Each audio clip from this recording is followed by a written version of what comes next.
La colère gronde à Saint-Hilaire où un projet porté par Bouygues Travaux Publics pourrait transformer une parcelle agricole de Saint-Hilaire en décharge de terre. L'association de défense de la santé et de l'environnement Saint-Escobie, l'ADSE, s'oppose fermement à cette perspective. Et pour en parler avec nous, je reçois aujourd'hui Marie-Joseph Mazur, présidente de l'ADSE, et Claude Jaillet, vice-président de l'association. Bonjour et bienvenue sur Sensation. Bonjour et merci de nous avoir contactés. Alors votre association a été créée en 2002, des citoyens et des élus font partie de cette association. À quel besoin répondait l'ADSE au moment de sa création? Elle répondait à un besoin un peu analogue à celui qui se passe aujourd'hui, le projet d'une installation de stockage de déchets non inertes à Saint-Escobie. Et aujourd'hui, quels sont les objectifs de votre association? Est-ce qu'ils ont évolué avec le temps? Est-ce que vous avez fait d'autres actions finalement? Nous avons agi dans différents endroits depuis, puisque, vous le savez, l'installation de Saint-Escobie n'a pas pu se faire. Nous avons réussi au bout d'une quinzaine d'années à l'empêcher, mais nous avons continué d'agir et de travailler avec d'autres associations qui luttaient dans le même but. Je laisserai la parole. Oui, je pense aux associations comme à Champlan, il y avait un projet identique, une installation de stockage de déchets inertes. Et même, nous avons été appelés de différentes régions de France. On nous a demandé d'apporter des conseils au plan hydrogéologique, géotechnique ou encore juridique. Et pourquoi personnellement avoir rejoint cette association? Il y avait une importance, un objectif fort pour vous personnellement? Pour les associations que nous avons aidées par la suite, peut-être. Oui, tout simplement parce que nous sommes un peu connus de différentes personnes qui luttent dans le même but que nous pour la santé et l'environnement. Puisque nous avions un adversaire de taille, puisqu'il s'agissait de Cita Suez. Donc le combat a été très difficile, nous l'avons emporté au plan juridique. Et donc, nous sommes allés jusqu'au niveau du Conseil d'État et même de la Communauté européenne. Alors justement, est-ce que c'est pas trop difficile, entre guillemets, de se battre contre des projets de grandes sociétés, de grandes entreprises? C'est difficile, mais c'est possible. Si vous êtes là aujourd'hui, c'est pour parler de votre bataille actuelle. J'ai pu en dire quelques mots en début d'émission. En quoi consiste le projet Bouygues Travaux Publics qui est issu du projet Grand Paris?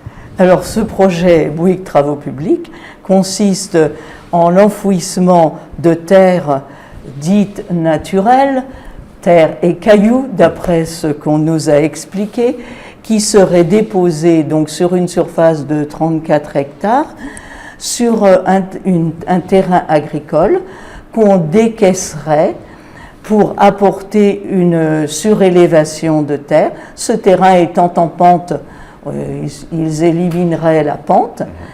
Et par-dessus, ils remettraient les terres agricoles qui, paraît-il, pourraient encore être cultivées. C'est ce qu'on nous a avancé. Mais avec beaucoup de personnes, en particulier avec les agriculteurs qui connaissent bien le sujet, nous savons que ce serait impossible. Alors justement, le terrain serait perdu. Les agriculteurs, d'ailleurs, toutes les organisations agricoles, que ce soit la Chambre d'agriculture, que ce soit toutes les autres organisations agricoles de la région, sont fermement opposées à ce projet. Alors 1,5 million de mètres cubes de terre issus des travaux du Grand Paris seraient déversés sur une parcelle agricole de Saint-Hilaire. Avant de parler des conséquences, qu'est-ce que ce déversement implique? Est-ce qu'on peut craindre, par exemple, un passage massif de camions, des nuisances sonores? Et évidemment, pendant 8 ans, ce serait un balai incessant de camions. Avec les allers-retours, nous comptons une centaine de camions par jour sur des routes complètement inadaptées, que ce soit la départementale 191, la départementale qui rejoint Saint-Hilaire également, même la nationale 20, puisque ces camions viendraient des travaux du Grand Paris, en particulier des tunnels du métro. Alors cette perspective a été justement déposée début février, il me semble. Comment est-ce que vous avez justement perçu le projet? Quelle a été votre réaction justement? Nous n'avons pas été dupes de la manière dont le projet nous a été présenté le 2 février en parlant de concertation alors que le dossier était déjà déposé. On nous a présenté cela, comme je vous le disais, comme une amélioration d'une terre qui n'était pas aussi bonnes que la plupart des terres de Beauce.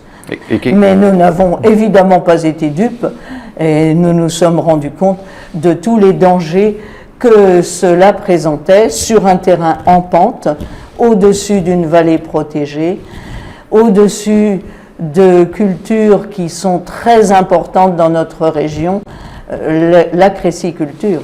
Et justement, quelles seraient les conséquences, Claude, sur l'environnement si cette perspective est validée? Alors, ce que nous craignons surtout, c'est...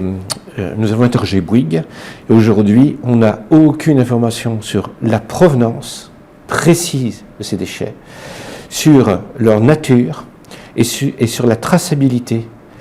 Et dernièrement encore, il y a une émission consacrée au Grand Paris, on se rend compte que les terres qui sont issues justement des travaux sont chargées de métaux lourds, de sulfates et autres, parfois de plâtre amianté, etc. Des déchets, si vous voulez, qui résultent de l'industrie qui existait sur Paris autrefois. Donc, ça n'a rien d'anodin. Et aujourd'hui, justement, ces terres qui arriveront chargées risquent de progressivement dériver vers les crécicultures, vers les cressonnières plus exactement, qui ont été en fait... on a tout mis en œuvre pour que ces cressonnières revivent. Donc des jeunes se sont portés volontaires, ont mis toute leur vie, toute leur économie pour justement que ces cressonnières existent, et elles sont aujourd'hui réellement menacées par une eau qui sera polluée, une nappe phréatique aussi, les rivières, la rivière Louette qui alimente la vallée et aussi une grande partie des foyers d'Étampes. Mais du coup, vous voulez déjà empêcher cette perspective, mais surtout avoir des réponses sur la traçabilité justement de la terre, sur cette provenance finalement? Oui, nous avons besoin on nous dit que les terres qui arriveront seront des terres dites naturelles, mais on ne croit absolument pas, nous n'avons pas confiance dans les dires de Bouygues. Pourquoi? Parce qu'ailleurs, d'autres exploitants ont proposé de mêmes projets, on s'est rendu compte que les terres qui étaient apportées étaient polluées. Alors vous dénoncez des risques inutiles de pollution, d'inondation ou de glissement de terrain dans cette vallée protégée et classée. Est-ce que cette perspective peut-elle donc voir le jour quand on sait que la vallée est protégée et classée? Malheureusement, il y a des exemples d'endroits analogues où les projets ont pu être réalisés.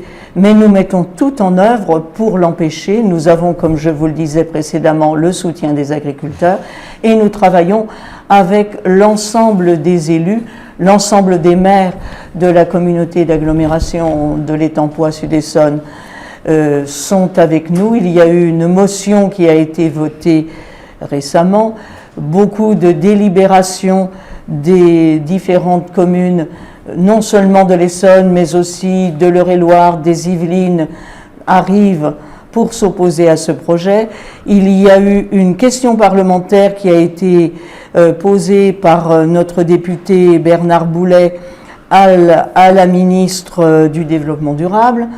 Donc, tous les élus sont avec nous et tous les élus sont conscients de ce que cette installation serait néfaste à l'environnement et qu'il faut absolument l'empêcher. Et dans une interview pour Le Parisien, vous avez dit, je cite, « Nous n'avons pas vocation à devenir la poubelle du Grand Paris ». Est-ce que c'est comme ça qu'on peut résumer finalement votre position face au possible déversement de terres issues de travaux sur une parcelle de Saint-Hilaire? Tout à fait. Nous n'avons pas cette vocation et nous ne voulons pas que les déchets du Grand Paris viennent polluer ni ici ni ailleurs. Il faut trouver d'autres solutions.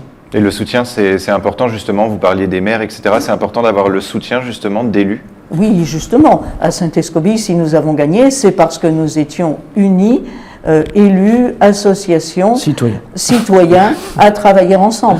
Et d'ailleurs, nous avons prévu, nous appelons déjà tous les citoyens à participer à une manifestation qui aurait lieu le 2 mai sur les lieux de ce projet. Eh bien, les citoyens sont prévenus. Merci beaucoup Marie-Joseph Mazure et Claude Jaillet d'avoir été avec nous. On peut retrouver plus d'informations sur votre site adse-saintescobie.com. Contactez Bouygues Travaux Publics n'a, au moment de l'enregistrement de cette émission, pas donné suite. Et pour revoir ou réécouter cette émission, rendez-vous sur notre site et application Radio Sensation.